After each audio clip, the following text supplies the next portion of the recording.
jantar, né? Porque eu também sou filho de Deus, mereço comer um pouquinho. Aí, depois do jantar, eu ainda coloco tanto o material que eu vou apresentar aqui, quanto esse vídeo lá no Classroom, tá?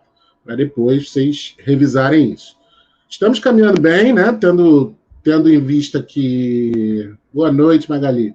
Tendo em vista que a prova vai ser em janeiro, a gente ainda tem bastante tempo e a gente está com um conteúdo bem avançado, bem esquematizadozinho, dentro do que cai bastante na prova, tá?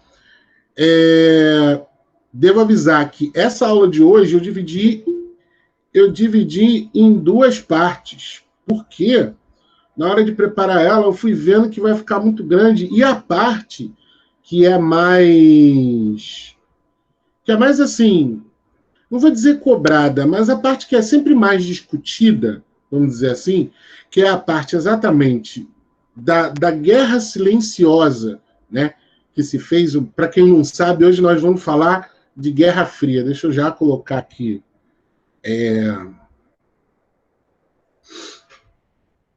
Aqui. Não, deixa eu botar aqui no início, só um instantinho. Pronto. Aí. Então, para quem não sabe, a gente vai estar hoje falando de Guerra Fria, tá certo? E, nesse sentido, não dá para a gente falar, senão a gente vai ficar aqui até 11 horas da noite falando, né? E hoje eu já comecei tarde, a gente vai ficar, senão a gente corre o risco de ficar um pouquinho enrolado nesse quesito aí, certo? Então, como vocês podem ver, a Guerra Fria, ela tem alguns marcos, mas o final dela é especificamente em 1991, quando a chamada União Soviética é dissolvida, né? Acaba. Um dia a gente pode, se for o caso, se houver necessidade de explicar isso, a gente ainda tem que falar, tanto de Revolução Russa, quanto de Primeira Guerra Mundial, ainda tem. Aí eu estou gostando que a gente está dando salto para frente, salto para trás, salto para frente, salto para trás, e aí a gente vai entendendo um todo, não necessariamente uma linha, né? E eu tenho firmado muito isso para vocês,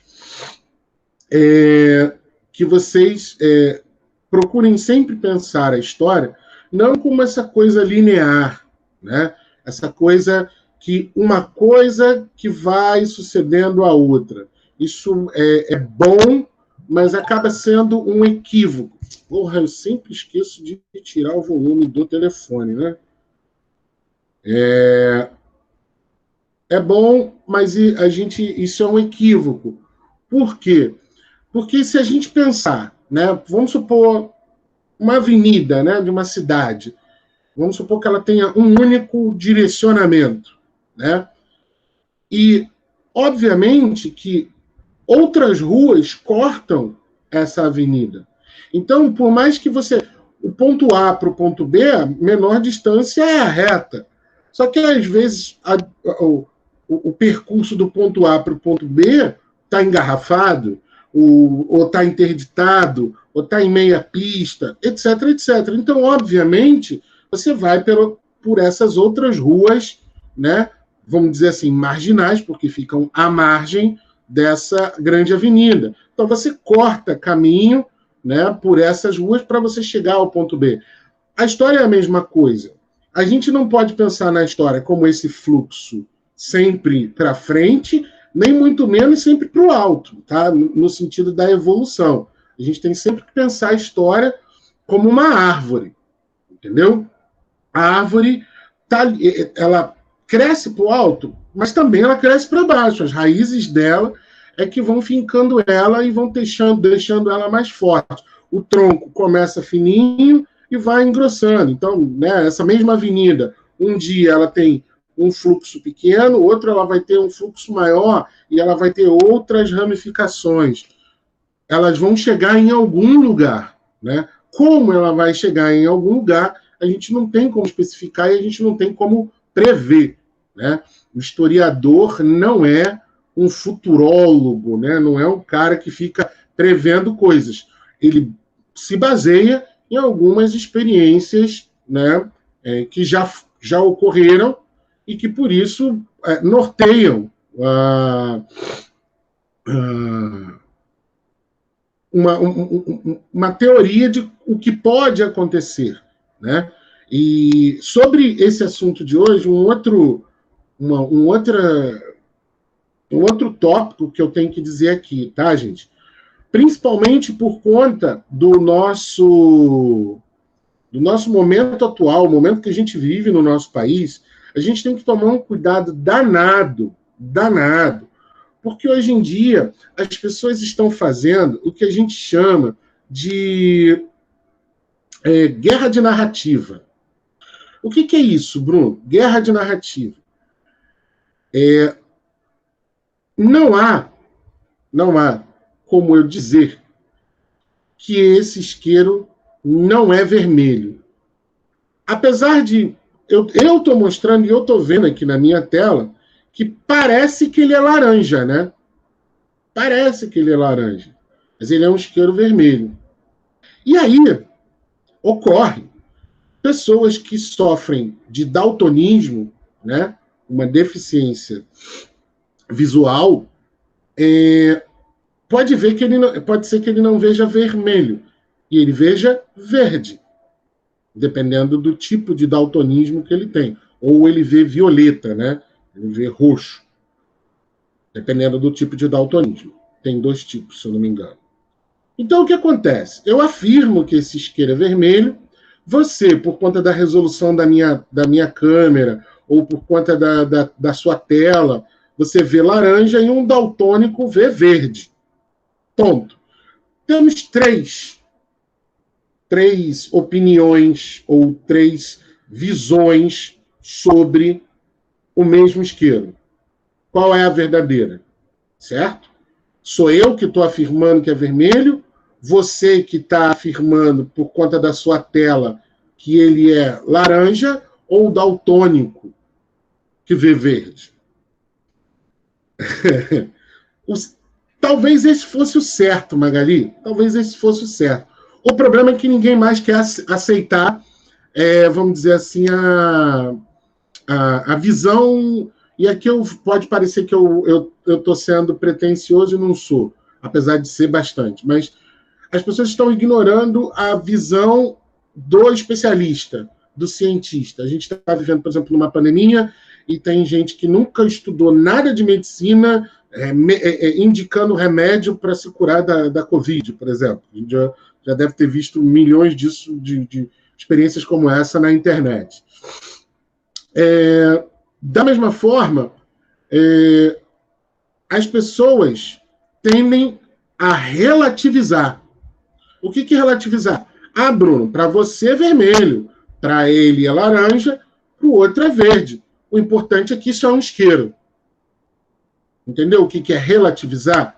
É não dar a importância, não dar a visão real sobre a coisa. Por que eu estou fazendo essa volta toda?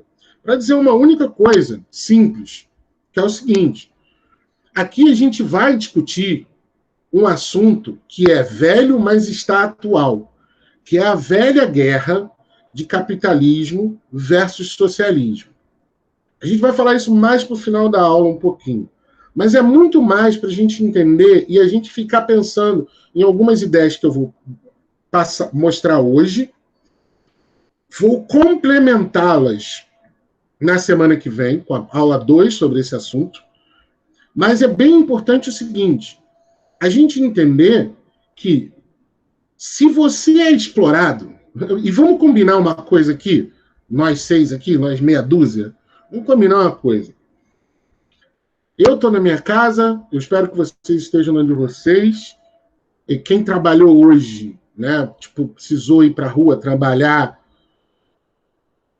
para ganhar o pão de cada dia, e pegou um ônibus e se ferrou na condição. Cara, todos nós somos pobres. Todos nós somos explorados. Ponto.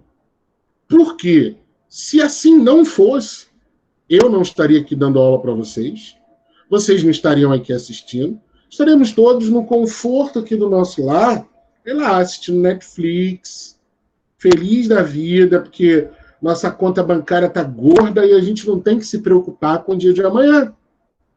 Entendeu? O que eu quero dizer com isso? Somos explorados. Eu, você, vocês. Se nós trabalhamos é porque nós somos explorados. E não cabe uma ideologia X ou Y para dizer que a nossa vida vai assim ou vai assado. Né? E não é porque alguém tem um pensamento assim, o outro tem assado, o outro tem cozido, o outro tem frito, que a gente não possa encontrar um denominador comum. Afinal de contas, eu acho que todo mundo aqui gosta de batata. Alguns vão preferir a batata frita. Augusto entrando. Boa noite, Augusto. Alguns vão preferir a batata frita, mas também vão gostar da batata cozida, também vão gostar da batata assada, né? Vão gostar da batata em forma de purê, né? Exatamente, Fabrício, exatamente. O que é melhor para as pessoas? O que melhor lhe convém. Então eu vou, e eu já debati isso de diversas formas, não é porque eu respeito o direito que você tem de expressar a sua opinião. Só uma coisa. Eu não posso tirar o seu direito de expressar a sua opinião. Isso jamais. Ponto. Agora, se a sua opinião implica em crime, por exemplo, né, vamos pegar um exemplo atualíssimo. A menininha que foi estuprada, está grávida, e tem uma série de pessoas fazendo campanha no hospital para uma menina de 10 anos que foi estuprada, para que ela não faça aborto. Peraí. O que a gente está defendendo aqui? As pessoas não estão defendendo quem tem que ser defendido. Tem gente dizendo, inclusive, comentários absurdos na internet, dizendo que a garotinha, né, pode ter feito alguma coisa. Espera aí. Então, eu respeito o seu direito de emitir opinião, mas se a sua opinião incorre em crime, por exemplo, né, ou se a sua opinião defende um estuprador, peraí, calma aí. Né? Dessa forma, por mais que lhe convenha, não, a minha crença, e aqui não estou fazendo juízo nenhum de religião nenhuma, mas, não, a minha crença diz que é proibido abortar. Tudo bem, a sua crença diz. Só que a gente não vive de acordo com um livro sagrado escrito há mais de 3.000 anos. A gente vive num país de acordo com leis. E a lei ampara quem precisa. No caso, a menina que foi estuprada. Ela tem o direito de abortar, principalmente porque vai ser uma gravidez totalmente perigosa para ela. Então, é uma menina de 10 anos. Então, partindo desse princípio de que as pessoas falam o que lhes convém, acreditam no que lhes convém, é que eu convido sempre vocês a ficarem incomodados.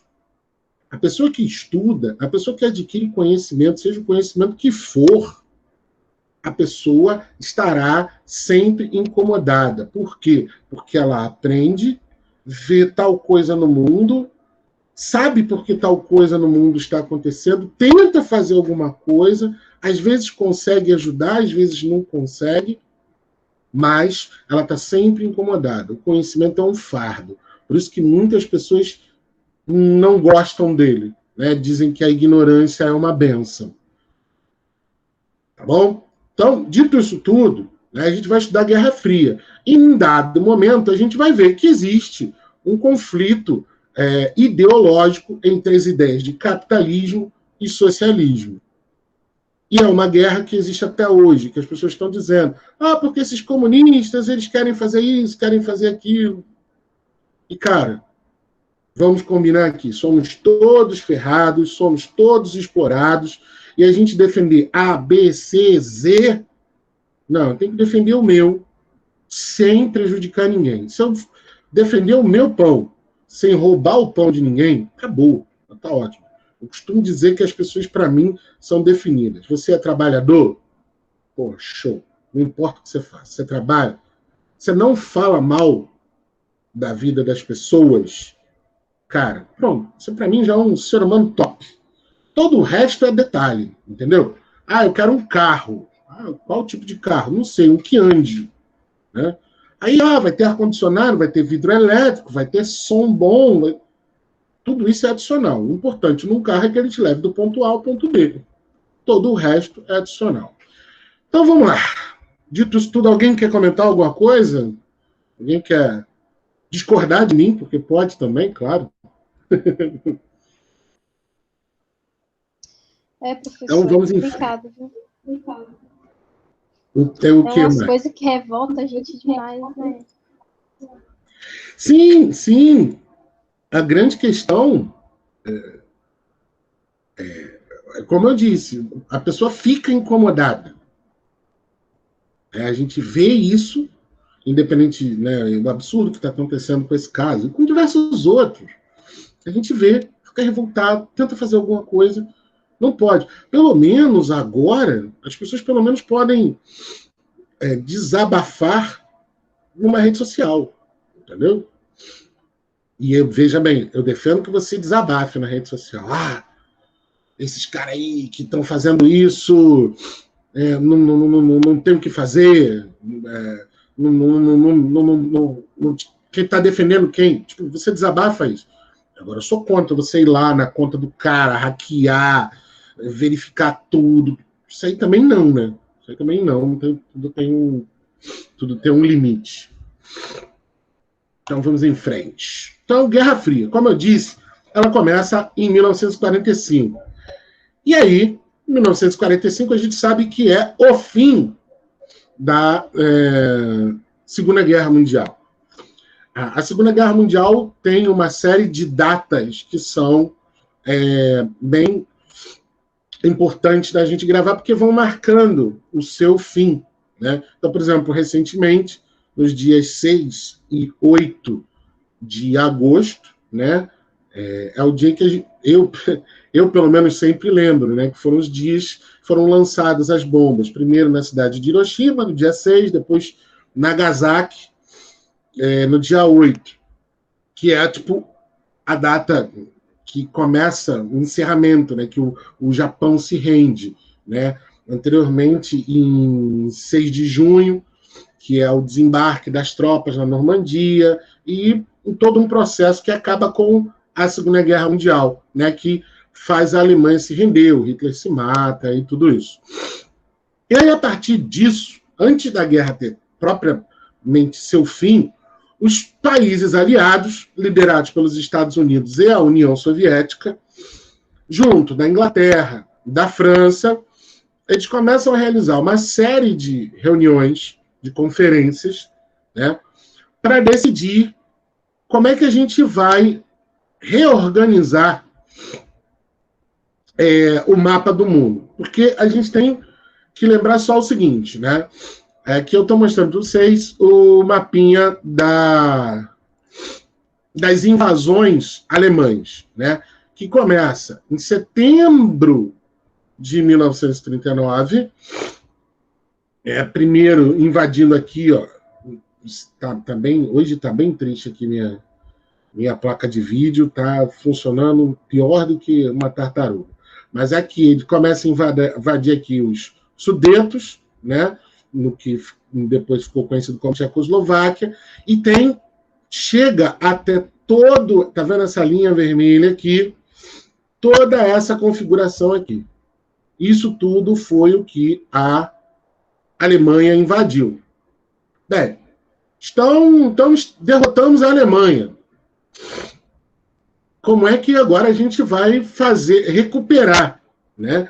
Como é que a gente vai devolver, né? Os aliados começaram a pensar, como é que a gente vai devolver os territórios dominados pela Alemanha para os países que foram invadidos por ela. Então, a primeira grande conferência que se dá é a Conferência de Yalta.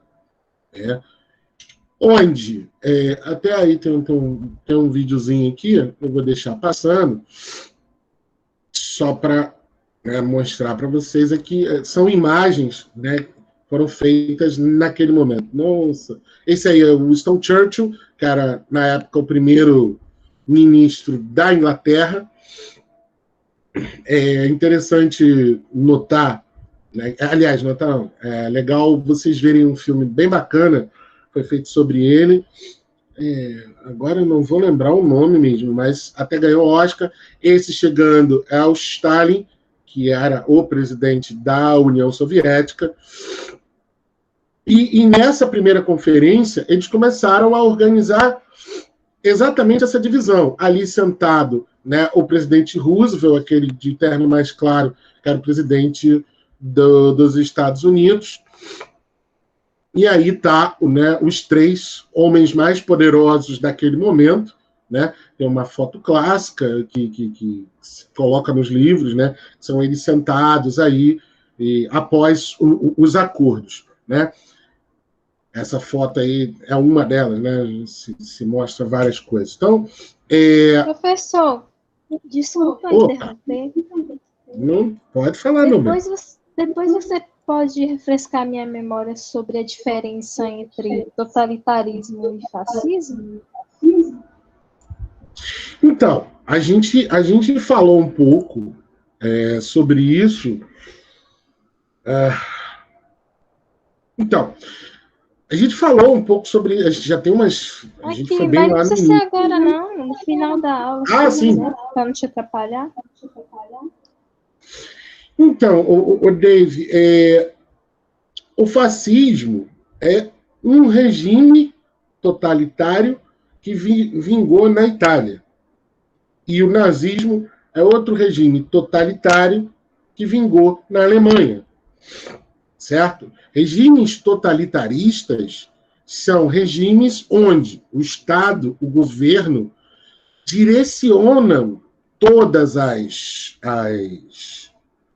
ações, né, todas as medidas para o país, né, independente da vontade popular, independente do que o povo queira ou não, certo? Se dizer em letras muito minúsculas, tá bom? Aí, por exemplo, há um tempo atrás, tinha um bando de vagabundos aí dizendo que porque o nazismo e o fascismo tinham esse direcionamento estatal, né? Então o nazismo era de esquerda, porque os esquerdistas acreditam em comunismo e o comunismo é uma ditadura de esquerda, entendeu? Então é uma viagem, tá tudo errado, tá tudo errado. Isso, excelente filme, Fabrício. Adeus Lenin. É um filmaço, um dos melhores filmes que eu já vi na minha vida, que mostra exatamente isso, que o Adeus Lenin. Vamos combinar isso para a tarefa para a próxima aula, né? Porque a nossa aula hoje vai até, eu não vou falar, vai até o momento em que começa a guerra, as guerras não diretas entre Estados Unidos e União Soviética, né? Que a gente vai parar no chamado bloqueio de Berlim, em 1953. Perdão, não, 1948, 49. Estou confundindo outra coisa. E é o próximo slide que a gente vai ver aqui, que é o seguinte, há um equívoco que às vezes as pessoas cometem, deixa eu desligar isso aqui, porque vai atrapalhar. Quando a conferência de Yalta ela termina, lembra aqui, ó, deixa eu voltar, esse aqui é o tamanho da invasão da Alemanha. Vejam só, eles repartem, né, os principais países vencedores da Segunda Guerra Mundial, eles repartem a Alemanha, né, devolvem, né, tá vendo? A administração polaca, né, que é a administração da Polônia, a Tchecoslováquia, mas a área de Berlim não, da Alemanha, ela é dividida em 4 zonas. A zona soviética, a zona britânica, né, da Inglaterra, a zona francesa e a zona americana. Né? O país foi dividido em 4 territórios de influência. Né? Então, em cada parte dessa da Alemanha, tinha um quartel, tinha um destacamento militar que era comandado por um desses países. E a cidade de Berlim, que é o que a gente vai falar lá na frente, a cidade de Berlim também foi dividida, porque, vejam só, aqui no outro slide, Berlim está dentro da zona soviética, certo? Está dentro da zona comandada pela União Soviética.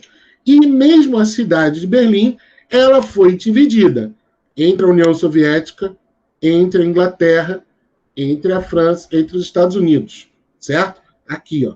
O professor, imagina para passar aí. Eu vou lá só para minha parte, lá em Berlim. Como é? Repete. Imagina ter que... Deve dar... Eu acho que, tipo, devia dar trabalho para passar, sabe? Porque uma parte não ia ser da União Soviética e para chegar lá tinha que passar pela parte da União Soviética. Exato. Na próxima aula, é isso que a gente vai ver, que é exatamente essa parte onde chega-se a um ponto onde quem está do lado soviético não passa para o lado ocidental e quem está do lado ocidental não passa para o lado soviético. Mas é bem importante lembrar só uma coisa, tá, gente? O muro de Berlim, ele foi feito só aqui, ó. Certo? Na cidade de Berlim. Não foi um muro que foi construído em toda a Alemanha, não.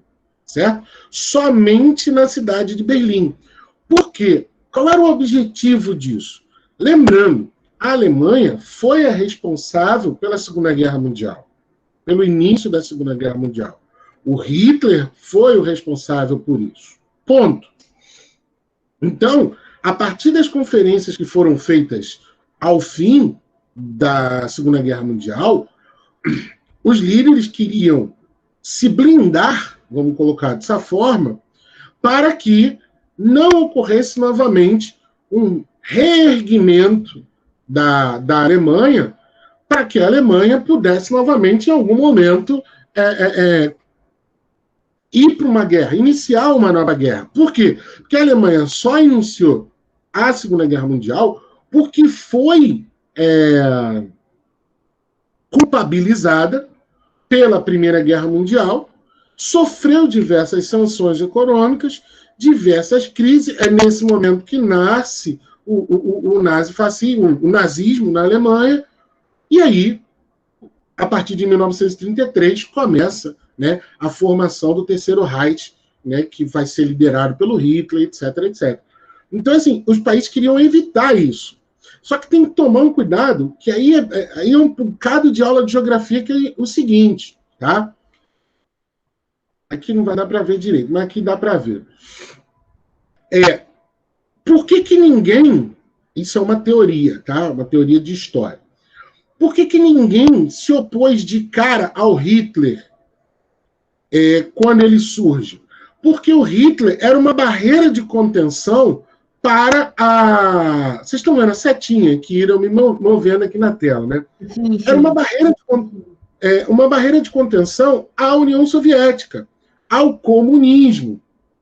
A Revolução Russa, quando os sovietes tomam a Rússia, a gente ainda vai falar disso, em 1917, já tinham acabado com os czares, né? Uma revolução proletária já tinha começado na Rússia em 1917. Em 1933, o Hitler era uma barreira contra a invasão da União Soviética, se isso viesse a acontecer. Então ninguém ligou muito. Somente quando o Hitler começou a invadir outros territórios que eram estratégicos para Estados Unidos, para Inglaterra, para a França, quando começou o assassinato de judeus, aí... Peraí, agora a gente tem que ver aí que o cara passou dos limites, certo? Mas até então, o Hitler, não é que ele era um aliado, ele fazia um papel importante para os países do lado ocidental, certo? Só depois que ele começa a cometer crime é que vão partir para cima dele. Então, após a Segunda Guerra Mundial, a Alemanha é dividida em 4 zonas e a cidade de Berlim também é dividida em 4 zonas. E aí, veja, Berlim é a capital da Alemanha. Então, é preciso controlar a capital, porque é de lá o polo. Por exemplo, por mais que Brasília seja a capital política, né, do nosso país, o Rio de Janeiro já era, até 1960, a capital política do país. E, até hoje, o Rio de Janeiro, e obviamente junto a São Paulo, são os 2 eixos culturais que norteiam esse país, né? E eu falo isso, não estou falando isso com orgulho, não, porque a gente vive num país muito grande. O que é moda no Rio de Janeiro não é moda em São Paulo, guardadas as devidas proporções. O que é moda no Nordeste, né, no Recife, não é moda no Pará, e por aí vai. A gente vive num país muito grande e muito diferente. Mas, se uma coisa vira moda no Rio de Janeiro, é bem provável que ele se espalhe para o restante do país. Um pouco do que a gente conversou sobre globalização na aula passada também diz um bocado disso, né? A gente hoje tem uma comunicação, uma penetração muito maior com todas as partes do nosso país, né? Então, às vezes, a gente tem acesso a músicas que não tocariam na rádio, mas a gente entra no YouTube e escuta e vê o clipe da música, por assim vai, certo? Então, era preciso dominar Berlim também. E aí, o que acontece? Aqui é um outro mapa, que é bem importante. Eu estou dando esse é um preâmbulo da história que a gente vai contar sobre a Guerra Fria, bem importante. Lembra aqui, ó, vocês estão vendo aqui, essa área aqui, tá? Dominada pela União Soviética. Olha aqui, ó, é essa área aqui, ó, certo? Voltando aqui, ó, tá vendo essa área aqui dominada pelos Estados Unidos? É essa área aqui, certo? Que está em cinza. O que acontece? Após as derrotas, né, do Hitler, a União Soviética foi expandindo a sua influência política para todos esses outros países. Estônia, Lapônia, Lituânia, Bielorrússia, Ucrânia, Polônia, Tchecoslováquia, Hungria, Romênia, Iugoslávia, Bulgária. Todos esses países passaram a ter influência, Moldávia, que já nem existe mais, influência política da União Soviética. Como é isso, Bruno? A gente não tem muito como dizer. O único comparativo que a gente tem, e é bom que a gente está, nesses tempos atuais, a gente tem esse comparativo muito bem. A gente tem um merda de um presidente que é um lambibotas de um outro merda chamado Donald Trump. Então, o que acontece? Nós, aqui no Brasil, a gente adora filme feito nos Estados Unidos, adora música feita nos Estados Unidos, adora comida dos Estados Unidos. Por quê? Os Estados Unidos têm essa influência cultural, lembra da aula de globalização, tem essa influência cultural e essa influência política, certo? Essa influência política. Hoje, isso é muito... Por quê? Porque a partir da Guerra Fria, tanto a União Soviética quanto os Estados Unidos procuraram influenciar e penetrar nos diversos países. Não era por uma competição, como as pessoas gostam de dizer, para espalhar a sua ideologia. Não tem nada de ideologia, gente. Tá vendo isso aqui? Pronto, isso aqui é a ideologia. Fez assim, acabou a ideologia, certo? Para quem sabe, isso aqui quer dizer dinheiro. Então, se eu sei que existe um mercado, vamos pensar no nosso país. nós somos um puta produtor de soja. E hoje tem soja em tudo. Até na camiseta que a gente veste, de repente pode ter fibra de soja. Tá certo? Bem, se eu sei que tem um país que é um puta produtor de soja e eu preciso muito de soja, por que eu não vou estabelecer relações com esse país? Sejam elas quais forem. Ah, olha, eu quero comprar tua soja, tu não faz um precinho camarada para mim, não? Tipo, eu te forneço aqui uns aviões, entende? Num precinho bacana. Avião de segunda linha, mas eu te forneço uns aviões militares, te ofereço uns equipamentos tecnológicos aqui, tu quer implantar mais telefonia celular, aí eu coloco aqui no teu país. É assim que os países fazem e estabelecem vínculos comerciais políticos.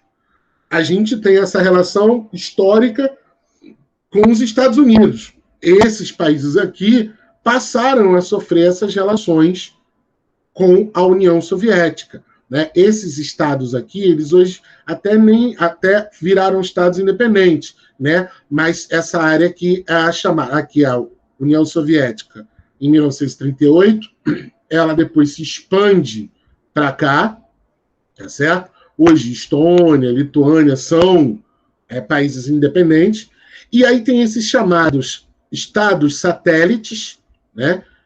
Que são esses outros países que sofrem, né? Sofrem é só uma maneira de dizer, mas que têm a influência da União Soviética. Isso na Europa, fora no Oriente Médio, vai ter, fora na Ásia, no caso da China, como também vai ter. A China é um outro caso fantástico, eu falei.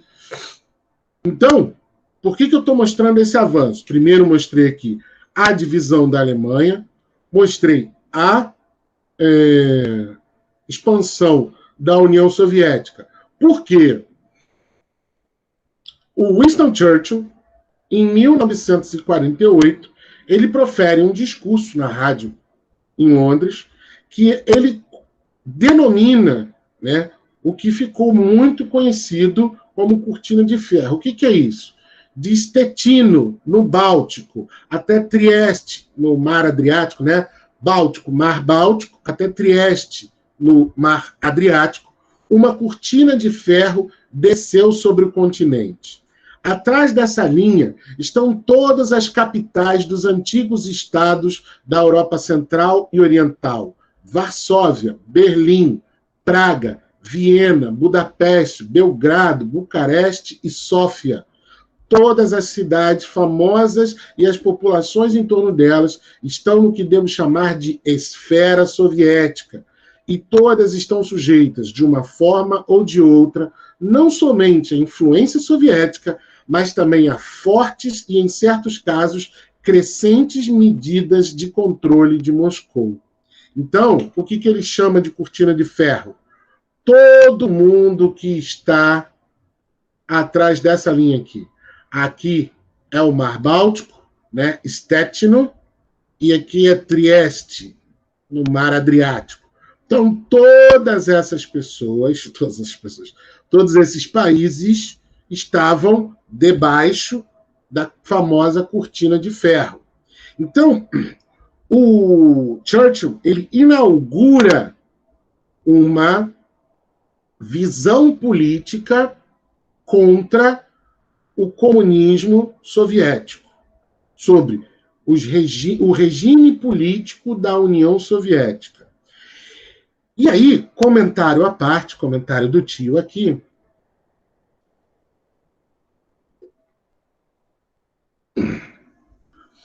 não há comparações, certo?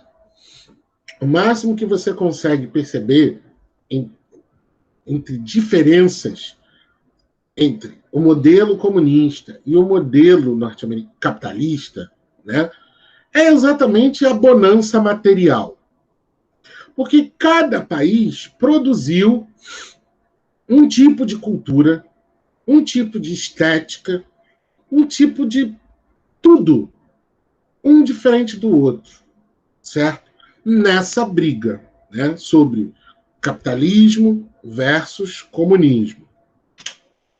Então, esta cortina de ferro atravessava, como eu disse, todos esses países. E veja bem, por que o Churchill está alertando para isso? Porque são países com uma grande concentração demográfica, muitos povos históricos. Ah, Bruno, nunca ouvi falar. Esse é um problema do nosso sistema educacional, né? Só por força de lei que a gente está ouvindo falar de história da África recentemente, entendeu? Só por força de lei, porque sempre houve uma história da África, mas nunca foi ensinada propriamente dentro das escolas, certo? Então, esses países históricos e importantes estavam dentro do domínio soviético. E a capital da última grande nação que iniciou uma guerra mundial estava sob o controle da União Soviética. Ok? Então, se cair na prova, né, e aí vamos lá, a questão de construção de argumentação. Ah, Bruno, o que é a cortina de ferro? A cortina de ferro, então, justamente, é uma expressão usada pelo Churchill para designar, né, os países, né, os estados satélites que ficaram sob domínio da União Soviética após a Segunda Guerra Mundial. Dá para compreender isso aí? Dá para suave isso aí? Perguntas, considerações? Vamos em frente, então. E aí, os dois blocos de países divididos pela cortina de ferro divergiam, olha o que eu falei, em vários aspectos. Então, vamos lá. No plano econômico, o bloco ocidental. Toda vez que a gente falar de bloco ocidental, a gente vai estar falando de Estados Unidos, Inglaterra, Canadá, França, até mesmo a Itália. Buscou a reconstrução no pós-guerra com o Plano Marshall, que é um plano econômico, onde os Estados Unidos fizeram só assim, ó. Quer dinheiro? Toma dinheiro, toma dinheiro. Estava todo mundo quebrado. Só os Estados Unidos... Eles sempre emprestam, né, dinheiro para quando os países estão mais quebrados, só entra no final da guerra. Exatamente. A grande questão é aquilo, né, Beca? Ele empresta, ele não está dando. Então, o custo, né, desses empréstimos é que foi o caso a se pensar. A gente vai falar um pouquinho mais à frente. Então, aqui, seguindo. Enquanto que o Bloco Oriental, né, liderado pela União Soviética, mas que depois vai ter a participação da China, do Irã, do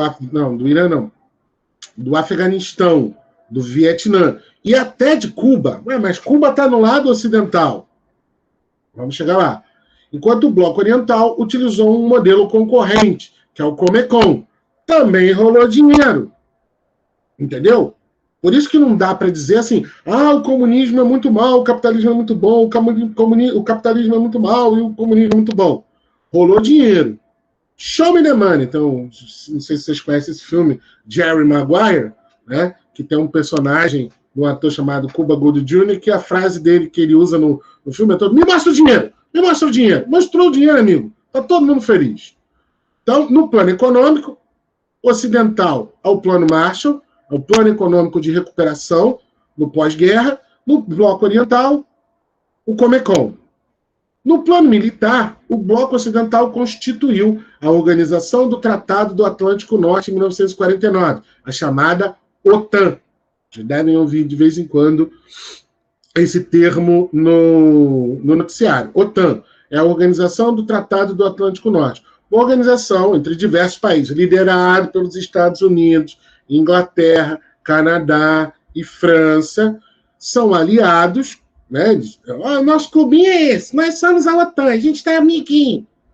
Então, se alguém, né, combater, invadir, sacanear, mesmo que seja o amiguinho de um amiguinho que esteja dentro da OTAN, a OTAN vai lá intervir. Por exemplo, a Grécia não fazia parte da OTAN, mas era aliada, os Estados Unidos tinham interesse estratégico, militar e político na Grécia. Então, no momento que há uma guerra civil na Grécia, os Estados Unidos, opa, vamos ajudar a Grécia. Muito bem lá na frente, né, quando o Irã invadiu o Iraque, os Estados Unidos eram aliados do Iraque. Então, vamos apoiar o Iraque. E aí, a União Soviética apoiou o Irã. A gente vai falar disso lá. Então, a aliança militar do bloco ocidental era a OTAN, enquanto que no bloco oriental formou-se o Pacto de Varsóvia, em 1955. Então, tanto o lado, né, ocidental quanto o oriental, cada um tinha o seu plano econômico do pós-guerra, tinha a sua aliança militar, e no plano político, o bloco ocidental manteve como sistema econômico o capitalismo liberal, incluindo diferentes tipos de regimes políticos, desde democracias até regimes autoritários, como foi o nosso caso. Nós apoiávamos os Estados Unidos, que é a democracia em essência, mas a gente vivia uma ditadura a partir de 1964. E os Estados Unidos apoiaram a gente para que essa ditadura fosse implantada. Enquanto que o bloco oriental adotou o modelo do socialismo e a economia planificada, geralmente sob regimes autoritários de partido único. E é aí que os grandes, entre aspas, tá? Grandes pensadores, né, conservadores / liberais que a gente tem nesse país, é aí que eles começam a falar as pataquadas que dizem. Por quê? Pelo fato de existirem, né, regimes, né, autoritários, né, liderados pela União Soviética. Então, por exemplo, vou pegar o caso específico de Cuba. Depois a gente pode até falar da China também. Mas no caso específico de Cuba, né, como Cuba derrubou o presidente que era apoiado pelos Estados Unidos, opa, peraí. E aí, estrategicamente, Cuba era muito importante para a União Soviética, porque está muito próxima do território americano. Então, se tem um país ali que foi contra o capitalismo dos norte-americanos, toma o poder por um golpe de Estado, vamos mostrar o dinheiro para esse pessoal, vamos botar a arma na mão deles, vamos botar o berro na mão deles, vamos fortalecer, porque a posição de Cuba é muito estratégica para a União Soviética. E aí, óbvio, né, com arma, com apoio financeiro da União Soviética, o Fidel Castro vai lá e falou: não vai ter eleição aqui não, parceirão. Nós vamos ficar aqui combatendo, né, os inimigos do regime. E aí é onde vem o grande caso, né? Cuba é uma ditadura. É uma ditadura. A gente, quando for falar das características, lá no final, das características dos regimes, aí que eu vou abrir para a gente... Aí eu quero ver vocês debatendo. É um regime autoritário, sim, porque não havia eleições, né? E é um defeito. Mas, dentro de uma economia planificada do regime socialista, existem divisões, né, igualitárias para a maioria da população. Mas vamos chegar lá, ainda não é o momento. Aí sim, agora é a Guerra Fria de fato, né?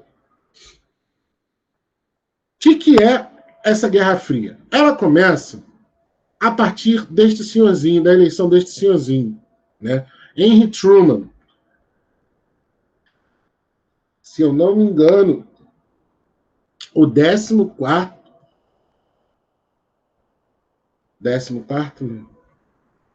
acho que é o 14º presidente dos Estados Unidos. Posso averiguar isso, mas não quero chutar isso agora. Então, quando o Henry Truman assume, né, ele tem que dar uma resposta àquilo que o Churchill havia dito em relação à tal da cortina de ferro. Então, o presidente Harry Truman pronunciou em 12 de março de 47, diante do Congresso, né, depois de ele ter assumido, um violento discurso assumindo o compromisso de defender o mundo livre contra a ameaça comunista. Opa, vocês já ouviram alguém falar um negócio desse? Em pleno dia que estava assumindo a posse? Muito bem.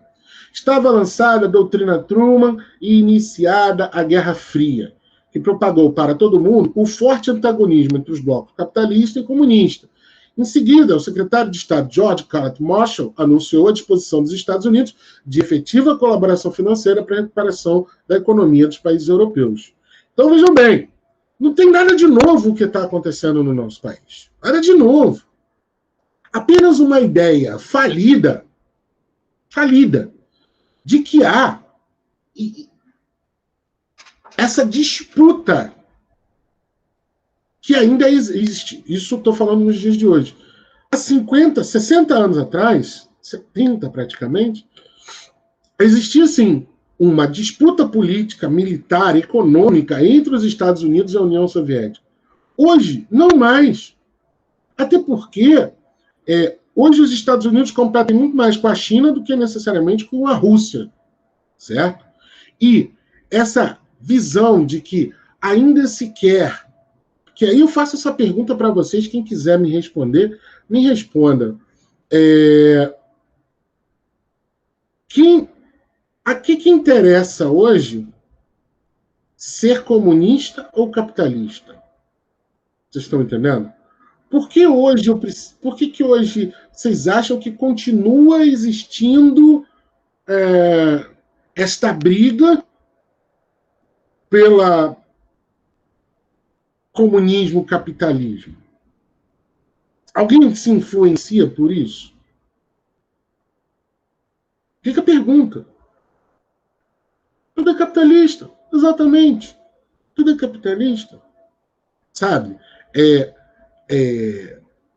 entendo, não há um problema nisso. Não há um problema nisso. O grande problema é, por exemplo... Eita, mãe! Alguém deixou o microfone mais. O grande problema da gente pensar é o seguinte: como é que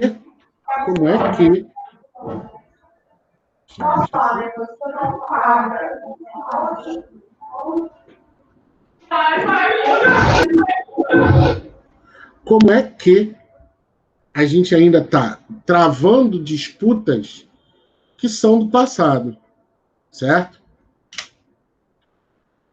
Aí sim, como eu disse, no plano econômico, os Estados Unidos vão inaugurar o Plano Marshall. A França, a Grã-Bretanha e os Estados Unidos tentaram, sem sucesso, chegar a um acordo com a União Soviética para um plano que visse uma Alemanha economicamente autossuficiente, lembra? Para não precisar mais crescer aquele sentimento de revanche depois de uma guerra, para não crescer mais nenhum outro maluco lá dentro, incluindo uma contabilidade detalhada das plantas industriais, bens e infraestrutura já removidos pelos soviéticos. Em junho de 1947, de acordo com a doutrina Truman, os Estados Unidos promulgaram o Plano Marshall, uma promessa de assistência econômica a todos os países europeus dispostos a participar, incluindo a União Soviética.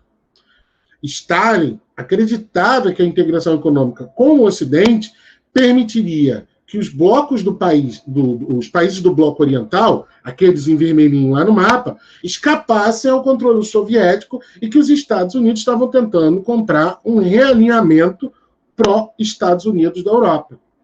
Então, sim, em 1947, existia, sim, a ideia de que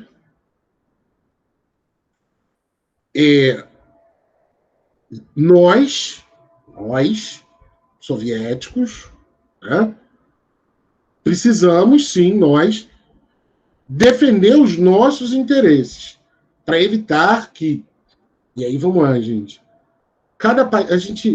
Eu sempre tento exemplificar isso com um exemplo bem simples e boboca, vamos colocar dessa forma. Por que a gente odeia os argentinos? Alguém consegue explicar? Professor, eu vou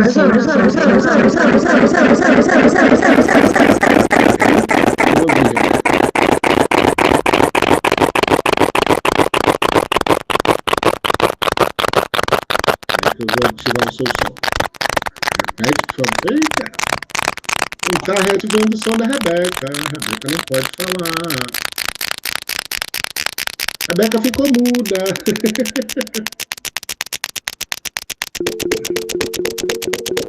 Ah, tá. Não, eu mutei mesmo. Eu mutei ela e agora eu não consigo falar. Eu mutei ela e agora eu não consigo desmutar. Que louco. Não é possível. Deixa eu ver o que ele está mostrando aqui. Ah, tá. Então vamos lá. Deixa eu parar aqui. Vamos lá. Mesmo assim, ó, não consigo. acho que agora melhorou. Aí. O que eu ia falar é que eu não sei. Eu não odeio, sabe, os argentinos. É que eu vejo que o pessoal não gosta por causa do futebol. Só que eu não sei por quê. Professor, eu acho que os argentinos são meio preconceituosos, né? Não, racistas, paradas assim. Já ouvi algo sobre. Ok. Aí vamos lá. Eu vou pegar um exemplo bem. Não é um exemplo besta, é um exemplo que ocorre. Né? O Galvão Bueno fala em toda a transmissão, né? Ganhar da Argentina, ganhar é bom, mas ganhar da Argentina é muito melhor. Por que eu estou dando esse exemplo da Argentina? Porque aí, né, a Rebeca falou do futebol, Mariana falou sobre a questão do racismo presente nos argentinos e tal. Vamos pensar só numa coisa. Vamos supor que esses motivos são válidos, porque o Brasil, né, e a Argentina sempre pode ser porque os argentinos sempre brigam com a gente nas partidas de futebol, e pode ser também porque eles são muito preconceituosos e racistas com os brasileiros. Isso é motivo, por exemplo, para uma guerra, uma suposição? Ou mais? A partir de amanhã, né, nós faremos de tudo para expandir, né, o domínio brasileiro na América do Sul para evitar a influência da Argentina. Conseguem realizar isso? Parece doido, mas é a partir daí. Não tem tanto a ver com isso, não, porque a Argentina também não tinha nada aqui. O território onde hoje é a Argentina também era cheio de índio como o daqui, Fabrício. Não tinha, nem tinha tanto governo institucionalizado como, né, se faz crer, como tinha, por exemplo, no Peru ou no México.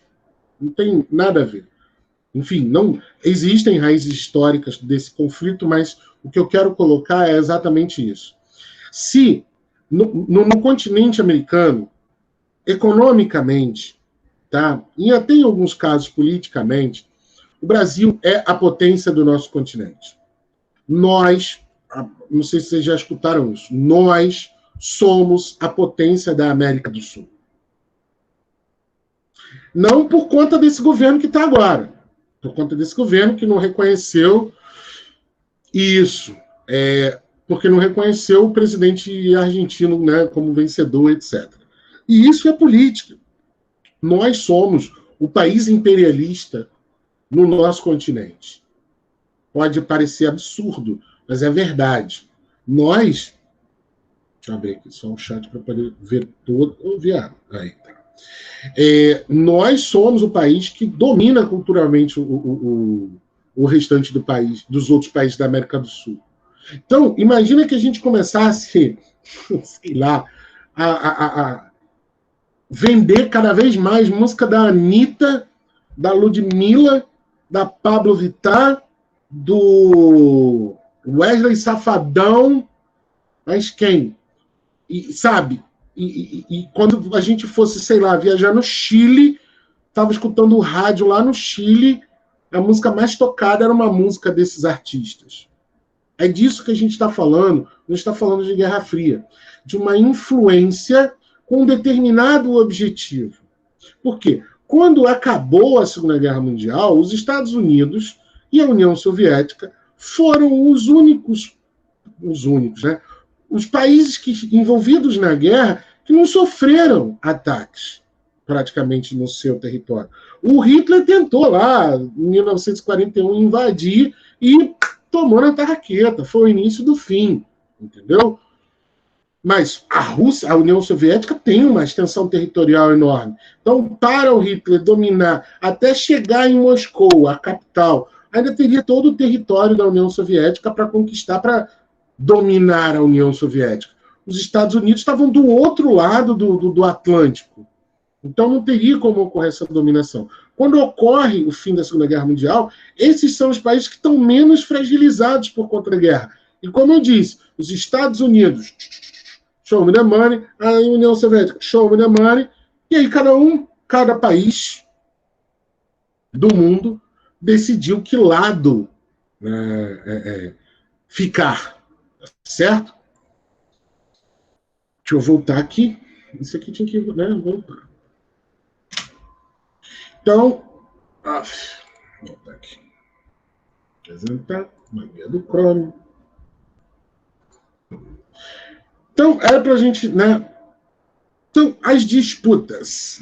Como diria meu avô, não disputa que é feio. Em todos os sentidos.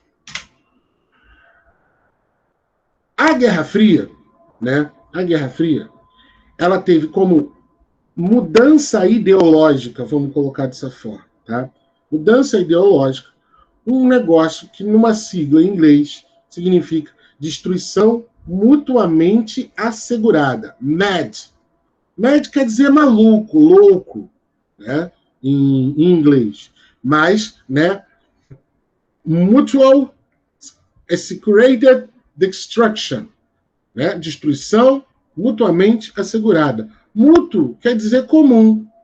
Então, tanto os Estados Unidos quanto a União Soviética estudaram muito bem seus adversários para não ocorrer esses embates diretos. Isso é o primeiro ponto. Essa doutrina desencorajou um ataque nuclear, porque o mundo já conhecia, e é bem importante que se lembre isso, quando se jogam as bombas em Hiroshima e depois em Nagasaki, quem jogou a bomba? Os Estados Unidos. Por que jogou a bomba justamente nessas cidades? Porque eram cidades até pequenas, né? E nem eram tão importantes no Japão. Exatamente para mostrar que tinha uma bomba nuclear. Exatamente para mostrar que tinha uma bomba capaz de dizimar uma cidadezinha. Ok? Por que os Estados Unidos fizeram isso? Eles são maldosos, eles estavam procurando uma revanche com relação ao que ocorreu em Pearl Harbor. Mas, principalmente, para dizer que tinha uma bomba nuclear. Então, se você tem uma bomba nuclear, qualquer inimigo seu, acho que das duas uma. Ou eu vou armar uma bomba nuclear ou eu vou evitar confusão com você. Certo? Além do desenvolvimento do arsenal nuclear e da mobilização militar convencional, a luta pelo domínio, né, tanto dos Estados Unidos quanto da União Soviética, foi expressa por meios indiretos,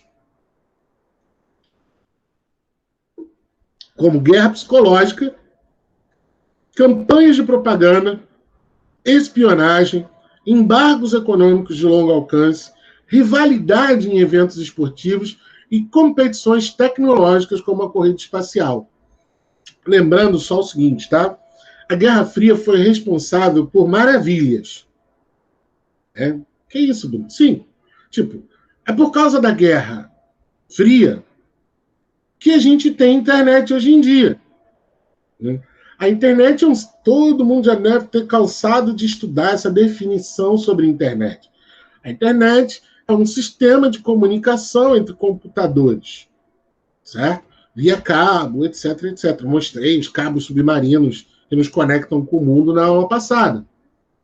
Qual era o medo?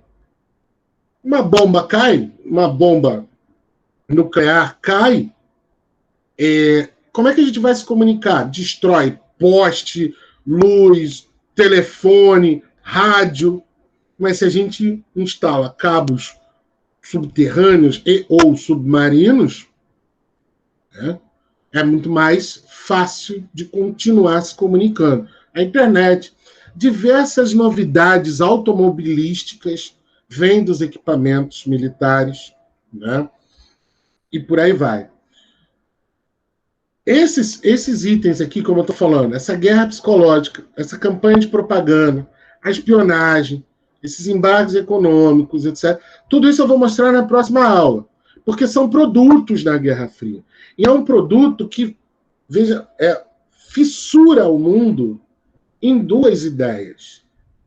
E aí, como professor, né, e educador, eu tento sempre mostrar o seguinte: cara, para de pensar de maneira dualista. O bem contra o mal, o claro contra o escuro, né, o alto contra o baixo. Tudo é tridimensional, para começo de conversa. Né? Tudo tem 3 dimensões: altura, largura e profundidade. Tudo tem 3 lados. Então, se tem 3 lados, você pode observar de diversas formas. Esse é o primeiro ponto. O segundo ponto: nenhum de nós é 100% bom, nem 100% mal. Né? O Wesley Safadão é 99% anjo, mas tem aquele 1% vagabundo. Entendeu? Se até o Wesley, que é safadão, é 99% anjo, né, e 1% vagabundo. Então a gente não pode definir o mundo, né? Capitalismo, não, comunismo, não. Não seria bom se a gente conseguisse ter o melhor de todos os lados? E aí eu boto vocês para pensar, olhando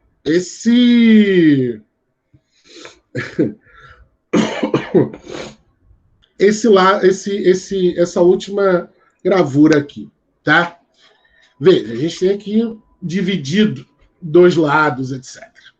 Então vamos. Isso aqui é só um esboço, tá, gente? Não quero vaticinar que seja nada disso, não. Como é que é a sociedade dentro de um sistema capitalista? Divisão entre classes sociais. Burguesia.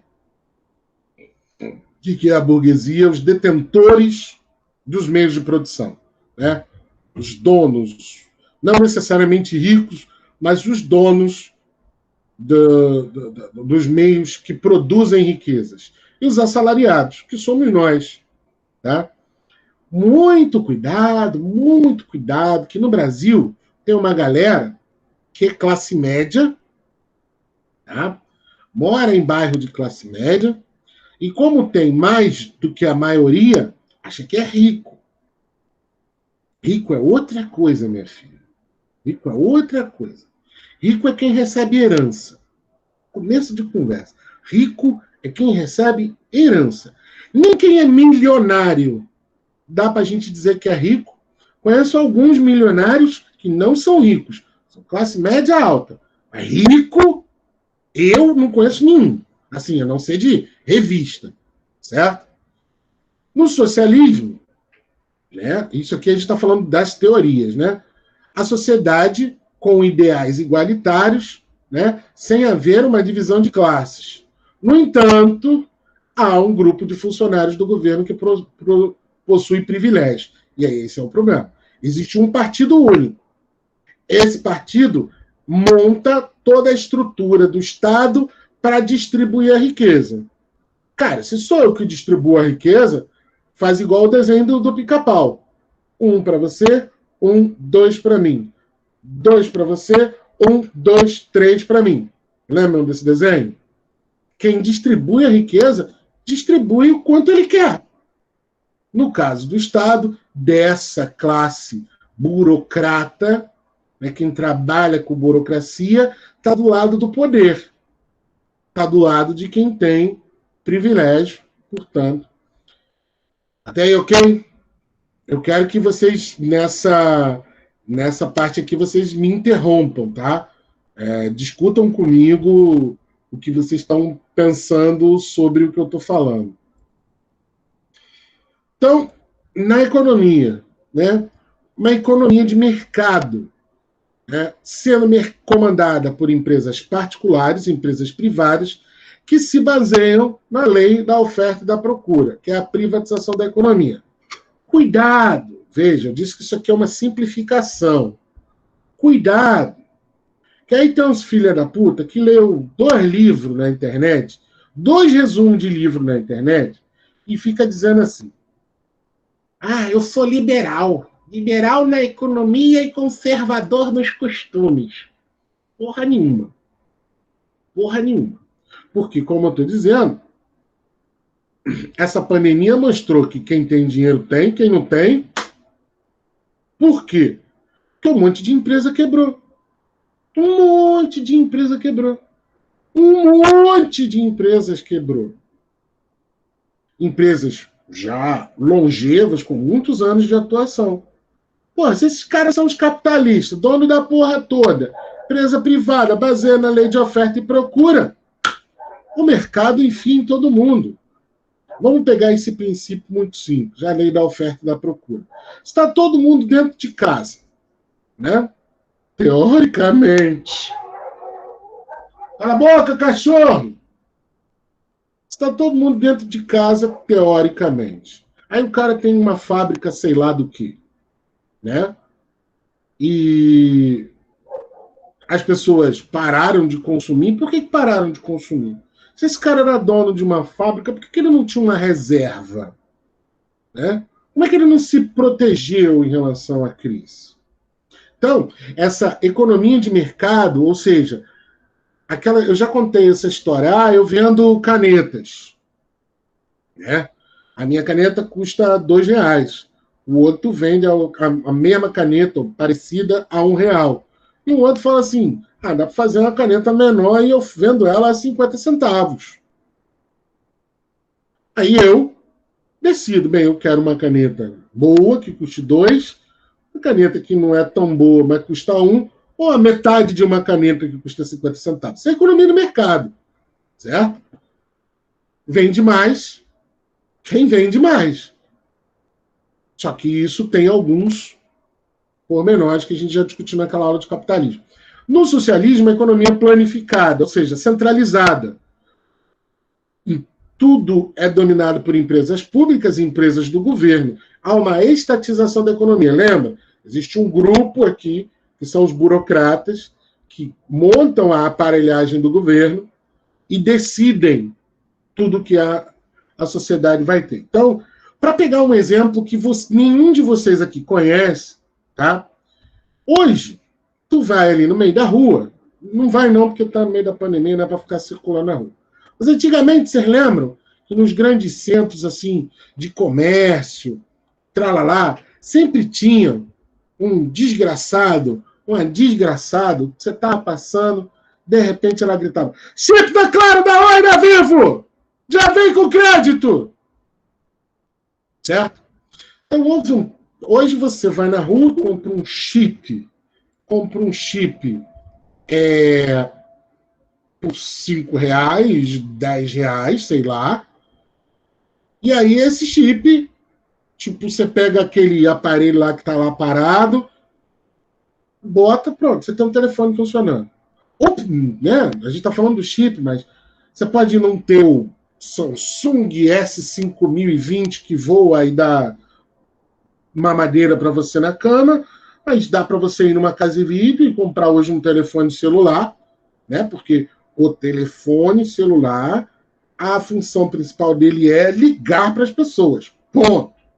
Não dá para você comprar um telefone. Dá para comprar um telefone de uns 150, R$200. Então você gasta R$205 para ter um telefone. E você tem um número novo, na hora, tudo certinho.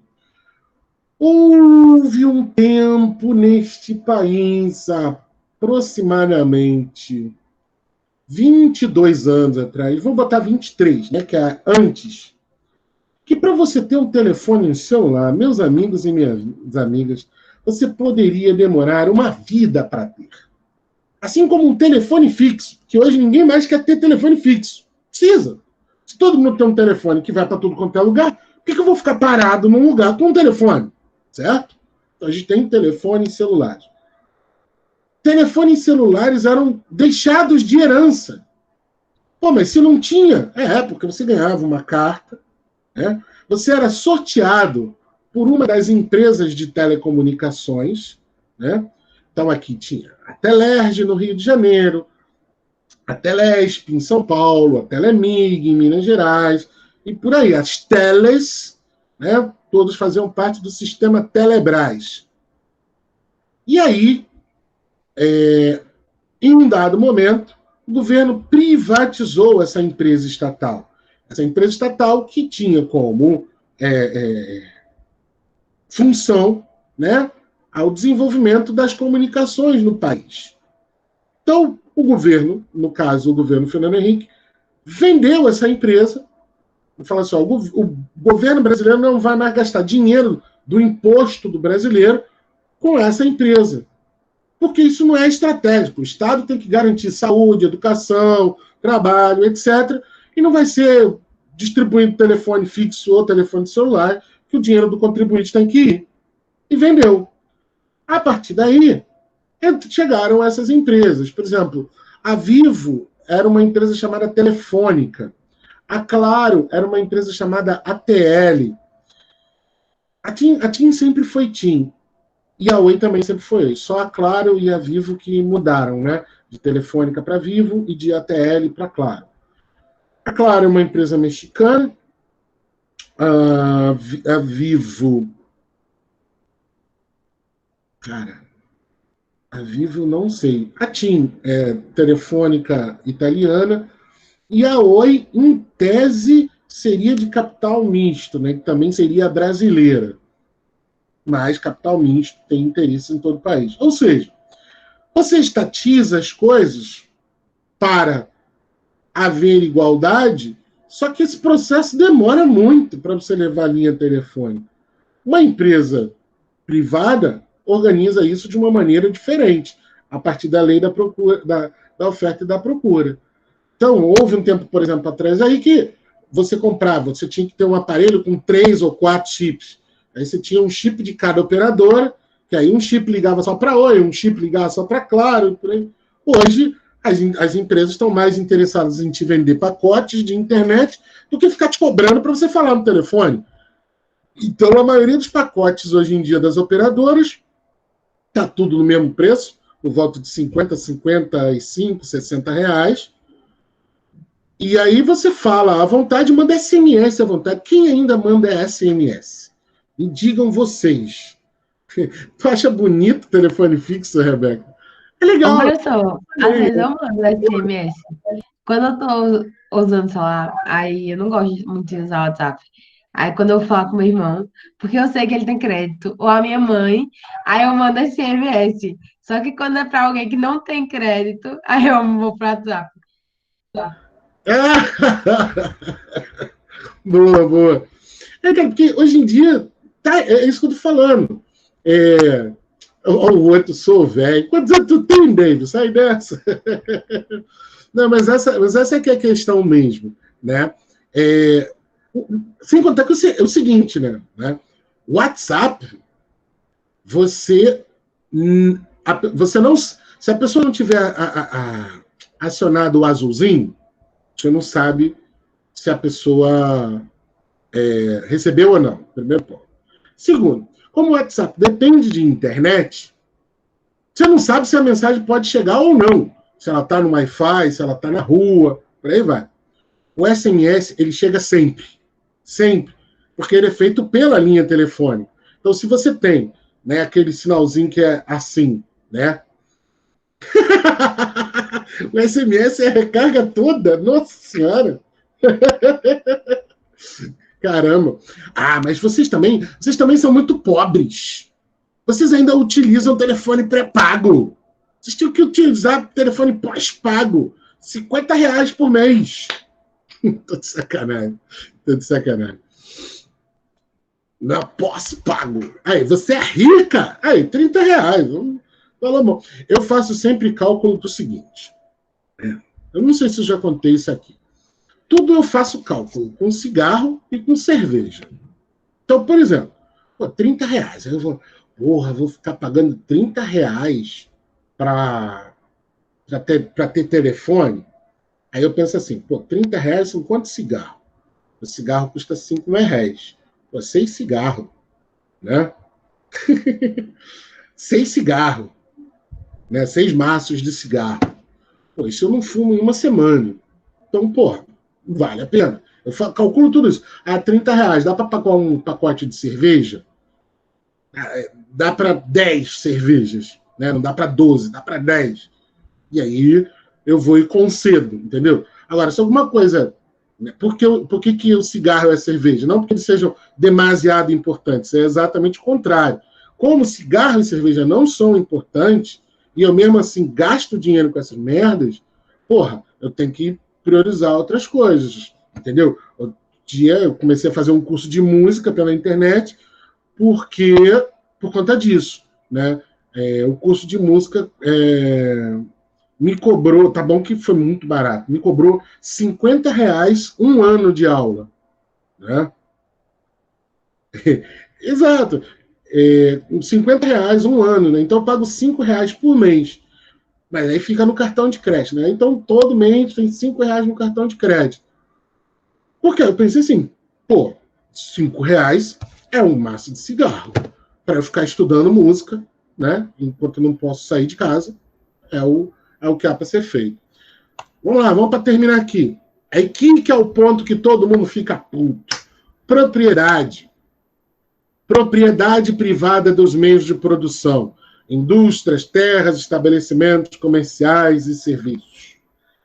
Aí tem o cara que diz assim, eu trabalhei muito na minha vida. Tudo que eu consegui foi com suor no meu rosto. E aí vem um vagabundo aí que não trabalhou metade do que eu trabalhei, roubar a minha terra. O que você estava fazendo lá na tua terra? Nada, mas é minha. No socialismo, a propriedade é coletiva dos meios de produção, havendo controle administrativo por parte do Estado, né, do governo, do poder público. Ou seja, essa ideia de dizer que essa terra é minha não existe dentro do socialismo. Tudo é de todos. Por que há uma dicotomia aí? Se você nascesse dentro de um regime socialista, você saberia que a terra era sempre de todo mundo, sempre. Então você nunca cresceria com a fantasia de que aquilo é seu e aquilo é do outro. Porque tudo é de todo mundo. Como a gente vive dentro de um sistema capitalista que nos faz trabalhar e se fuder pra cacete para conseguir pagar uma porra dessa, por exemplo, não, esse telefone é meu, viado. Ninguém mexe. Trabalhei pra caramba, nem terminei de pagar. Aí tu fica andando com ele na rua igual um bocó. Aí vem um cara e levou. Acabou. Entendeu? Acabou. Exatamente por conta desse pensamento de que, é meu. Eu trabalhei para conseguir. Eu fiz esforço. E tudo que eu tenho foi com fruto do meu trabalho. Biriri, biriri, biriri. Entendeu? Então não pode ninguém. Realmente. Se você trabalhou, se tem, isso aqui. Agora, o que acontece muito aqui no nosso país? Nós temos diversos conflitos de terra, exatamente por quê? Porque o cara tem uma grande propriedade que não produz nada lá. Não produz nada. E enquanto tem gente passando necessidade. Né? Então, enquanto tem gente que só precisava de um pedacinho para plantar, fazer uma rocinha de feijão, de milho, então eu tenho que dar? Não, peraí, cara. Aí que a gente tem que estar a mudança de pensamento. Como é que a gente pode ser capitalista e cristão ao mesmo tempo? É outra pergunta que eu deixo para vocês. Ser capitalista não tem nada a ver com ser cristão. Não tem. Não tem. Ser capitalista significa ser individualista. Ser capitalista significa não repartir. Ser cristão não tem nada a ver com ser capitalista. Porque o Cristo diz lá, é mais fácil o camelo passar por dentro da agulha do que o rico entrar no reino dos céus. A gente sabe que isso é uma alegoria, tá? Só exemplificando. Mas o que ele está dizendo com essa alegoria? Não adianta porra nenhuma tu ser rico. Não adianta tu ser rico, ter um monte de coisa, e não faz nada por ninguém. Aí o cara faz o quê? Caridades. Ele faz caridade para quê? Para ele se sentir bem. Deus, tô fazendo caridade aqui. Não, mas não é para sua mão esquerda saber o que faz a tua direita. E agora? Aí você faz caridade porque pelo menos você tenha o conhecimento de que tem alguém mais fudido que você. Aí você ajuda. Mas tipo assim, porra, ainda bem que eu não sofro igual a ele, né? Entendeu? Então, assim, é sempre nesse aspecto aqui da propriedade que dá problema. Não vou nem falar, eu não vou nem pegar por aqui, né? Objetivo, né, do capitalismo, obtenção de lucro. Então você, meu amigo, minha amiga, não, estou no sistema capitalista, eu sou capitalista. Não. Você tem lucro com o quê? Se você é assalariado, você não tem lucro. Se você vende a sua força de trabalho, você não tem lucro. Né? E no socialismo, a produção deverá satisfazer as necessidades de forma igualitária, sem que haja favorecimentos ou privilégios. Ou seja, é possível que num mês não dê para você comer carne de boi. Então todo mundo vai comer frango. Peito de frango? Não sei. De repente um pezinho, um pescoço, mas todo mundo vai comer frango. Quando der para comer boi, não vai dar, de repente, para todo mundo comer alcatra ou filé mignon. Mas vai que todo mundo consegue comer um acém. Pelo menos está comendo carne de boi. Ok? Então, não tem como dizer esse é melhor do que esse. Entendeu? Não tem. Não tem. Simplesmente não tem. E por que não tem? Porque o mundo não é feito só de duas metades. A vida não é feita só de misturar o preto com o branco. A vida é de misturar tudo. A vida é de você estar nesse caminho e de repente, opa, é melhor eu vir para cá. Não, é mais para cá, e depois tem que voltar tudo. A vida é isso. Então, em termos ideológicos, em termos políticos, vale a mesma coisa. Você não é capitalista porque você não explora ninguém, certo? Ninguém vende a sua mão de obra para você ficar rico. Mas eu tenho empregada doméstica. Você é só um explorador. Se você ficar rico com a exploração de uma empregada doméstica, porra, você é uma pessoa ruim. E de outra forma também, você não é capitalista, você não é dono de empresa, e a gente não está num país socialista, comunista, a gente nunca teve perto disso. Tá? Para começo, mas o Lula e a Dilma, a gente nem chegou perto. Quando eu falo que nunca chegou perto, é pelo simples fato de que durante o governo Lula e Dilma, ninguém foi impedido de comprar o que quisesse. Pelo contrário, o governo financiava. Vocês eram muito jovens, mas, por exemplo, houve uma época do governo Lula, por volta de 2008, 2009, que ele baixou o imposto que a gente chama de linha branca, dos eletrodomésticos de cozinha. Então, freezer, geladeira, fogão, armário, etc. Tudo isso era muito barato de comprar. Exatamente, David. Praticamente negativa. Entendeu? Então, o governo favorecia que você comprasse. O governo não distribuía. Entendeu? Se o cara entendia isso como comunismo, caralho, ele não sabe porra nenhuma de comunismo. Certo? Então, a gente nunca viveu nem perto do comunismo, a gente sempre foi capitalista, E a gente não pode entrar numa... A partir da semana que vem que o fogo pega, que aí a gente vai discutir mesmo as ideologias, né, por trás da influência capitalista e socialista. Comentário.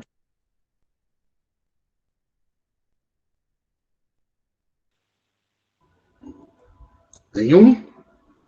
Posso acabar? Ok?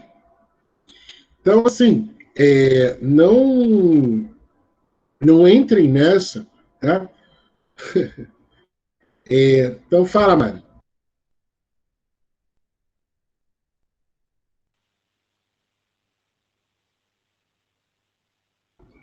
Não conseguiu o quê? Não conseguiu falar? Para finalizar, não estou te ouvindo. Não estou te ouvindo.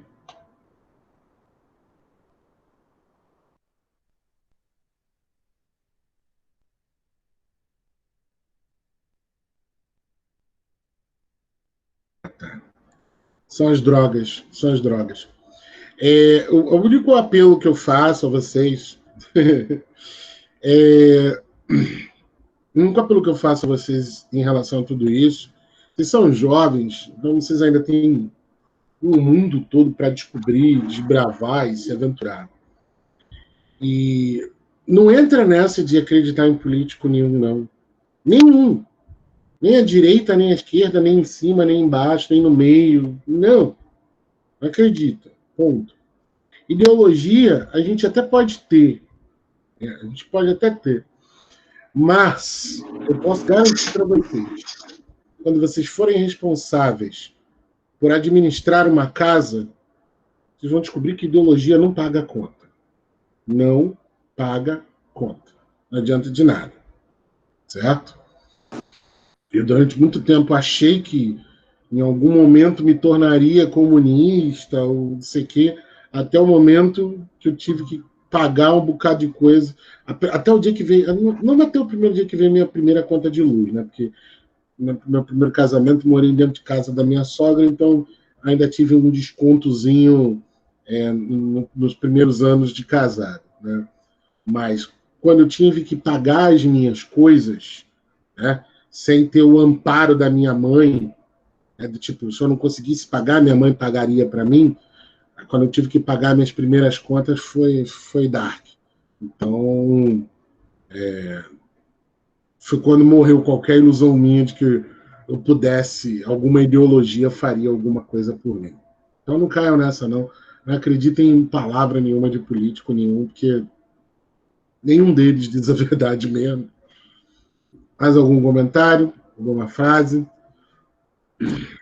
Na semana que vem, eu venho com a parte 2, e aí a gente vai mostrar filme, desenho, jogo de espião, porrada de coisa que contribuiu para essa influência, né, seja do capitalismo, seja do socialismo, na nossa vida política, cultural, né, que nos influenciou.